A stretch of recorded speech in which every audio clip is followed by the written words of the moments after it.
भारत में किन्नरों का इतिहास 4000 साल से भी पुराना है। इसके बाद दोस्तों आप देख रहे हैं बिमलेश फिल्मी रिव्यू यूट्यूब चैनल। आप सबका स्वागत है। आज हम जिस मूवी की चर्चा करने जा रहे हैं उस मूवी का नाम है पावर ऑफ किन्नर। जी हाँ दोस्तों, आप नाम से ही समझ चुके हैं कि पूरी फिल्म किन्नर की बेस्ड पर लेके बनाई गई है। आप देखेंगे कि इस समय दोस्तों भोजपुरी में चाहे इसके बावजूद भी किन्नरों को इस समाज में वो सम्मान नहीं मिला जिसके वो हकदार हैं। कर रहे हैं। दोस्तों ये किन्नरों के ऊपर पूरी मूवी दिखलाई गई है। इसमें सूरज सम्राट जो किन्नर का रोल निभा रखे हैं वो काफ़ी ज़बरदस्त है। जिस हिसाब से उनकी डायलॉग डिलीवरी है, चाहे चाल हो चलन हो, दोस्तों काफ़ी अच्छे तरीके से उन्होंने निभा रखा है। बात करें दोस्तों इस फिल्म के जो राइटर हैं रामचंद्र सिंह हैं, डायरेक्टर हैं हसन गुड़ी जी और म्यूजिक अमन श्लोक का है और गाना दोस्तों प्यारेलाल यादव का है। इंटरटेन रंगीला पे दोस्तों ये मूवी रिलीज हुई है। इसमें सूरज सम्राट के साथ विनय प्रताप सिंह भी हैं, अनूप अरोड़ा भी हैं। दोस्तों अगर बात करें कहानी की तो कहानी दोस्तों ऐसी है कि किन्नर को समाज में आप देखते हैं उनको हर जगह उतना सम्मान नहीं मिल पाता है। वो कितना भी अच्छा काम करे लेकिन हमेशा उनको एक नीच की नज़र से देखा जाता है। तो पूरी संघर्ष के ऊपर दोस्तों ये पूरी फिल्म में दिखलाई गई है। हालांकि दोस्तों मैं पूरी कहानी नहीं बताऊंगा क्योंकि आप जब फिल्म देखेंगे जा करके तब आपको काफ़ी अच्छा लगेगा।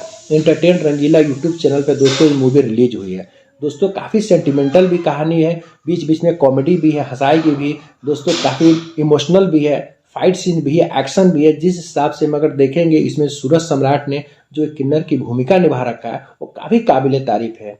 मेरा मानना है दोस्तों कि हर इंडस्ट्री में काफ़ी ज़्यादा बदलाव हो रहे हैं, हर इंडस्ट्री में काफ़ी अच्छी सी फिल्में आ रही हैं। तो जाहिर सी बात एक सिर्फ रीजनल भाषा भोजपुरी एक ऐसी थी कि यहाँ पे अच्छी फिल्मों का काफ़ी ज़्यादा समझ लीजिए टोटा लगा हुआ था। लेकिन इस समय 1-2 साल से आप देखेंगे कि अब यहाँ के जो राइटर हैं काफ़ी अच्छी सी कहानियाँ लेकर के आ रहे हैं। नहीं तो पहले आप वही घिसी पिटी वही गाँव देहात की कहानी लेके आते थे जिससे काफ़ी ज़्यादा आप देखते देखते लोग बोर हो जाते हैं। लेकिन अब जो एक्सपेरिमेंट हो रहा है वो जो काफ़ी ज़्यादा ज़बरदस्त है। दोस्तों किन्नर के ऊपर आप देखेंगे कि चाहे बॉलीवुड हो चाहे किसी भी रीजनल भाषा में जब ये किन्नरों को लेकर के जो फिल्में बनती है तो एक अलग ही उससे सेंटिमेंटल होता है, काफ़ी एक अलग ही इमोशनल जुड़ाव बन जाता है पब्लिक का। तो मेरा मानना है दोस्तों कि बहुत अच्छा है जो इस फिल्म के जो राइटर है रामचंद्र सिंह काफ़ी एक अच्छा एक्सपेरिमेंट किए हैं। और मेरा मानना है कि इसी तरह एक अच्छे सब्जेक्ट को उठाना चाहिए जो हमारे समाज में जो घटना घट रही है। हम दोस्तों देखते हैं कि फिल्मों के माध्यम से, सीरियल के माध्यम से, नाटक के माध्यम से ही हम ये सब उजागर होता है और हम सब देखते रहते हैं कि समाज में क्या क्या घटना घट रही है, जिससे काफ़ी ज़्यादा जागरूकता भी फैलती है। तो दोस्तों पावर ऑफ किन्नर मेरे ख्याल से काफ़ी अच्छी मूवी है। आप ही जाके एंटरटेन रंगीला पे इसको देखिए। दोस्तों वीडियो देखते रहिएगा, चैनल सब्सक्राइब करते रहिएगा और हमें सपोर्ट करते रहिएगा।